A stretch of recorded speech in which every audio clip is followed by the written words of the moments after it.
Welcome back to all of you guys. Welcome another PDF MS biology. अगर आप UPSC assistant professor का form fill किए हुए हैं और जॉब सर्विस से प्रिपरेशन कर रहे हैं तो ये वीडियो आपके लिए है। इस वीडियो में बात करने वाला हूँ डिफरेंट डिफरेंट फाइलम्स के मेंबर्स का रेस्पिरेटरी जो ऑर्गन्स हैं, कौन कौन से फाइलम में कौन कौन से मेंबर्स के लिए कौन कौन सा रेस्पिरेटरी ऑर्गन्स होता है। इस वीडियो में इसके रिगार्डिंग में क्या करेंगे, बात करेंगे। और जैसा कि आप अगर प्रीवियस ईयर का पेपर सॉल्व किए होंगे तो आपको देखने को मिला होगा कि कई बारी ये रेस्पिरेटरी ऑर्गन को लेकर के सवाल आपसे पूछे जाते हैं। आप बहुत सारी चीज़ें को पढ़ के भी जाते हैं, लेकिन चूंकि एग्जैक्ट और कंसाइज वे में आपको इन्फॉर्मेशन नहीं होती तो फिर आपका वो क्वेश्चन पढ़ा हुआ भी क्या होता है, गलत हो जाता है। तो यहाँ पे एक बहुत ही कंसाइज टेबल के फॉर्म में डिफरेंट डिफरेंट क्लासेस के जो मेंबर्स होंगे वो और उनके रेस्पिरेटरी ऑर्गन्स का यहाँ पे आपको एक इन्फॉर्मेशन मिलेगी एंड होपफुली कि ये वीडियो आपके लिए काफ़ी हेल्पफुल हो। सो देखिए, स्टार्ट करते हैं यहाँ पे बगैर टाइम को लॉस किए हुए। ये आपका टेबल है, दैट इज यहाँ पे एनिमल ग्रुप लिख रखा है। दूसरा आपका रेस्पिरेटरी ऑर्गन है कि कौन से ग्रुप या कौन से फाइलम के मेंबर्स में कौन सा रेस्पिरेटरी ऑर्गन्स होगा। ये टेबल आपके एग्जाम्स के पॉइंट ऑफ व्यू से बहुत ही इंपॉर्टेंट है। इस बात के लिए मैं एक श्योरिटी आपको दे सकता हूँ कि ये क्वेश्चन उस टेबल से आपको जरूर से जरूर आएगा ही आएगा। कौन से फाइलम के मेंबर्स का पूछा जाएगा ये तो पता नहीं होगा, बट अगर आप इस टेबल को प्रॉपरली ठीक से समझ लेते हैं और याद कर लेते हैं तो आपका एक क्वेश्चन यहाँ से बन जाएगा। सो पहला जो आपका दैट इज एनिमल ग्रुप है वो प्रोटोजोवंस है, और प्रोटोजोवंस में एग्जांपल आपको अमीबा पैरामीशियम का दे रखा है। यहाँ पे रेस्पिरेटरी ऑर्गन जो होगा या स्ट्रक्चर जो होगा प्लाज्मा या पेरिकल होंगे। इन दोनों के ही हेल्प से प्रोटोजोआ के जो मेंबर्स होंगे उनमें रेस्पिरेशन होता है। दूसरा स्पॉन्जेज है, दैट मीन्स पोरीफेरा। इसमें एग्जांपल आपको साइकॉन दे रखा है, और इसमें plasma membrane of each cells, जितनी भी सेल्स होती हैं पोरीफेरा के मेंबर्स के, दैट इज साइकॉन की बॉडी में, उनमें सारी जो सेल्स होंगी वो सेल्स के मेम्ब्रेन के थ्रू क्या होगा, रेस्पिरेशन होगा यहाँ पे। इसके बाद है नाइडेरिया सिलेंट्रेटा, जिसमें हाइड्रा एग्जाम्पल है, और हाइड्रा में जो बॉडी वॉल जो होगी उसके हेल्प से क्या होता है, रेस्पिरेशन होता है। सो नेक्स्ट है टीनोफोरा, दैट इज जेलिकॉम या टीनोप्लेना। इसमें भी क्या होगा, बॉडी वॉल से होगा। तो ये इनके रेस्पिरेटरी ऑर्गन्स हैं। प्लेटीहेल्मिन्थीस में अगर आप देखा जाए यहाँ पे तो फ्री लिविंग में प्लेनेरिया है। प्लेनेरिया में बॉडी सरफेस से होगा। फिर इसके बाद पैरासाइट है, लिवर हुक है, टेपवर्म है। इसमें एनारोबिक रेस्पिरेशन होगा, नो एक्सचेंज ऑफ गैसेस होंगे। ये आपको इस इंपॉर्टेंट यहाँ पे लगा दे रहा हूँ ताकि आप इसको अच्छे से समझ पाएं।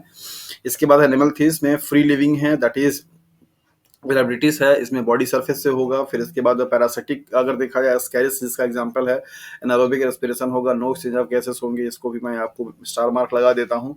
फिर एनालिडा है, एनालिडा में नेरिस, अर्थवर्म एंड लीच है, और इनमें बॉडी वॉल से होगा। क्यूटेनियस रेस्पिरेटरी सिस्टम, ये बड़ा ही इंपॉर्टेंट है, यहाँ से भी सवाल आपसे पूछे जाते हैं। ऑर्थोपोडा, ये अब यहाँ से स्टार्ट होगा थोड़ा इंपॉर्टेंट, जो कि एग्जाम में फ्रिक्वेंटली पूछे जाते हैं। ऑर्थोपोडा में क्राइफिश है, प्रॉन है। इसमें गिल्स से होगा, ब्रोंकियल रेस्पिरेशन के नाम से भी जाना जाता है। देन इंसेक्ट है, सेंटीपेड्स है एंड मिलीपेड्स है, टिक्स है एंड पेरिपेटस है। इन सभी में ट्रैकियल रेस्पिरेशन होगा, दैट इज ट्रैकिया के थ्रू, राइट। एंड नेक्स्ट है स्कॉर्पियन स्पाइडर्स, इसमें बुक लंग्स। ये बड़ा ही इंपॉर्टेंट क्वेश्चन है, बहुत बारी एग्जाम में ये पूछा जाता है।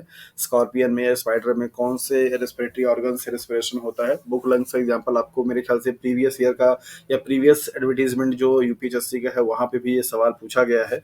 इसके बाद माइट्स हैं और उनमें किटिनियस रेस्पिरेशन होगा। देन इसके बाद लिमुलस किंग क्रैब है, वहाँ पे बुक गिल्स से होगा। याद रखिए, गिल्स अलग है, बुक गिल्स अलग है, और बुक लंग्स अलग है, ट्रैकियल अलग है। आर्थ्रोपोडा के मेंबर्स में बहुत ही ज्यादा डाइवर्सिटी देखने को मिलता है रेस्पिरेटरी ऑर्गन्स को लेकर के। अलग अलग क्लासेस के मेंबर्स में अलग अलग क्या होते हैं, रेस्पिरेटरी ऑर्गन्स यहाँ पे देखने को मिलते हैं। और आर्थ्रोपोडा जो कि अपने आप में बहुत ही डाइवर्सिफाई फाइलम माना जाता है एनिमल किंगडम का, और उसमें से बहुत सारे क्वेश्चंस बनने की पॉसिबिलिटी बनती है। तो आप उसको ठीक तरीके से समझ लें, याद कर लें। याद करने वाली ही चीज़ है इसमें। और अगर आपको ये याद है कि हाँ स्कॉर्पियन में रेस्पिरेटरी ऑर्गन क्या होता है तो आप लगा पाएंगे, अदरवाइज आपका फिर क्वेश्चन क्या होगा, गलत हो जाएगा। ये सब क्वेश्चंस ऐसे होते हैं जहाँ पे आपके मेमोरी पावर का क्या है, इस्तेमाल होता है। और अगर आपकी मेमोरी पावर ठीक है चीज़ों को याद करने की, तो फिर आप इन सारे क्वेश्चन को बना ले जाएंगे। और यूपीएचएससी असिस्टेंट प्रोफेसर के एग्जाम में मैक्सिमम क्वेश्चन ऐसे होंगे जो कि आपके to the point learning base पर आते हैं। रीजनिंग और एनालिटिकल अप्रोच वाले क्वेश्चंस बहुत ही कम परसेंटेज में होते हैं। अगर आपको चीज़ें फैक्ट मालूम है तो फिर आप इन क्वेश्चंस को कर पाएंगे, अदरवाइज फिर आप उसमें लॉजिक नहीं लगा पाएंगे। बाकी अदर एग्ज़ाम्स जो होते हैं लाइक अगर आप सीएसआईआर के एग्ज़ाम देकर क्वालीफाई करके आए हैं, तो वहाँ का जो सिस्टम है और वहाँ का जो क्वेश्चंस का टेम्परामेंट है, वो अलग है। वो ये है कि वहाँ पर आपके एनालिटिकल और रिसर्च अप्रोच से बेसिस क्वेश्चंस डिज़ाइन किए जाते हैं और आपको वहाँ पे वो चीज़ पूछी जाती है। यहाँ पे आपका जो बेसिक जो चीज़ें हैं, बहुत डेप्थ में क्वेश्चंस नहीं पूछे जाएँगे। आपसे फैक्ट चीज़ें पूछी जाती हैं कि हाँ, ये चीज़ होता है या नहीं होता है, ये क्या है, क्या नहीं है। तो आपको मतलब कि अपनी इस स्टडी की जर्नी में आपके आपके जो बेसिक फंडामेंटल कॉन्सेप्ट हैं, उनको भी बहुत अच्छे तरीके से आपको पढ़ते चलना पड़ेगा। आप उसके लिए एनसीईआरटी की बुक को फॉलो कर सकते हैं या फिर ट्रूमैन्स की बुक को फॉलो कर सकते हैं या फिर दैट इज़ आर.के. पिल्लई की बुक आती है, उनको आप फॉलो कर सकते हैं। ये सारी बुक्स आपके लिए बहुत इंपॉर्टेंट रोल प्ले करेगा। सीएसआईआर के कंटेंट को पढ़ कर के आप यूपीएससी असिस्टेंट प्रोफेसर एग्जाम को अगर तैयारी कर रहे हैं, तो वो गलत ट्रैक है आपका, वहाँ उस लेवल की चीज़ें नहीं आएँगी। फिर आते हैं अपने टॉपिक पे वापस, दैट इज़ मोलस्कन्स है। मोलस्कन्स में यूनियन पाइला है, इनमें आपको निडेरिया गिल्स से होगा और ऑल्सो पल्मोनरी सैक लंग्स से भी होता है, तो यहाँ पे आप याद रखें। यहाँ पे दे रखा कि पाइला में आपका लंग्स से होगा, जिसे पल्मोनरी सैक के नाम से भी जाना जाता है। इकाइनोडर्म है स्टारफिश। यहाँ पर आपको एक सवाल तो यहीं से बन जाता है, ये आपके मेंबर्स दे दिए जाते हैं और फाइलम दे दिया जाता है टेबल ए और टेबल बी बना करके, राइट।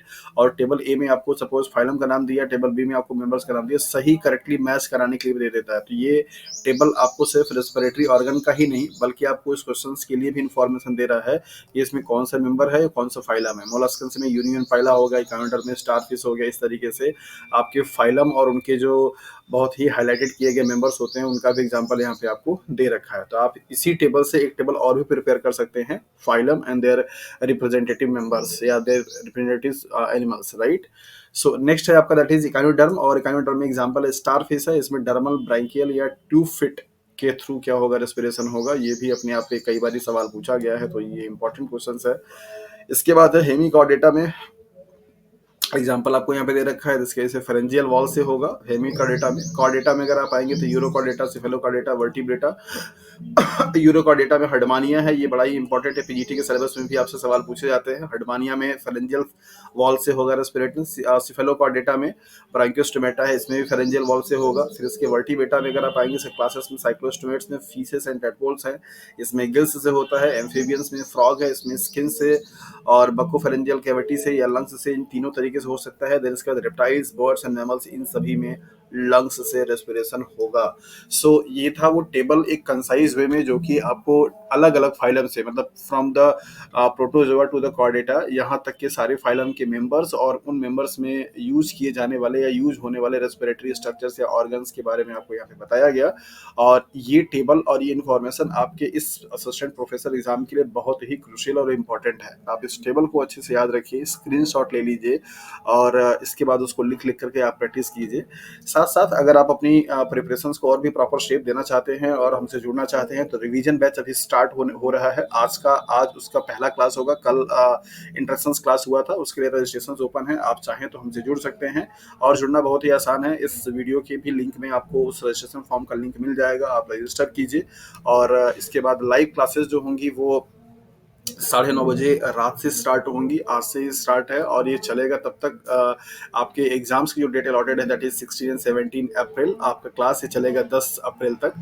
तो उस बीच में ये सारे टाइम में हम लोग यहाँ पे 8 यूनिट को कवर करने का पूरा सिस्टम है, 10 यूनिट में से, राइट। तो 10 यूनिट में से 8 यूनिट हम लोग यहाँ पे कवर करेंगे। बाकी सारी डिटेल्स आपको जब आप हमसे जुड़ेंगे तो आपको मिल जाएगी। और आप ये क्यूआर स्कैन भी स्कैन करके आप जुड़ सकते हैं, रजिस्ट्रेशन फॉर्म लिंक कर सकते हैं। ये सब कुछ आपको सिर्फ और सिर्फ 700 रुपए के पेमेंट पे मिलता है और आपको इसके लिए 700 रुपये पेमेंट करना पड़ेगा। आपको डेली बेसिस पे लाइव क्लासेस मिलेंगी और बाकी लेक्चर्स के पीडीएफ मिलेंगे और कुछ सपोर्टिव आपको ई बुक्स जो कि आपके पढ़ने के लिए इंपॉर्टेंट रहेंगे, वो भी आपको यहाँ पे मिल जाता है। सो अगर आप खुद से तैयारी कर सकते हैं और आपको लगता है कि आपकी प्रिपरेशन ठीक चल रही है, so there is no need to join my batch. But अगर आपको लगता है किसी भी तरीके से कि आप कहीं काम इंडल्ज है, अपने प्रिपरेशंस को ठीक से टाइम नहीं दे पा रहे, तो डेफिनेटली आपका मोस्ट वेलकम है। आप जुड़ सकते हैं हमसे हमारे इस रिवीजन बैच में और अपने प्रिपरेशंस को और बेहतर शेप देने के लिए। So thank you for watching this video.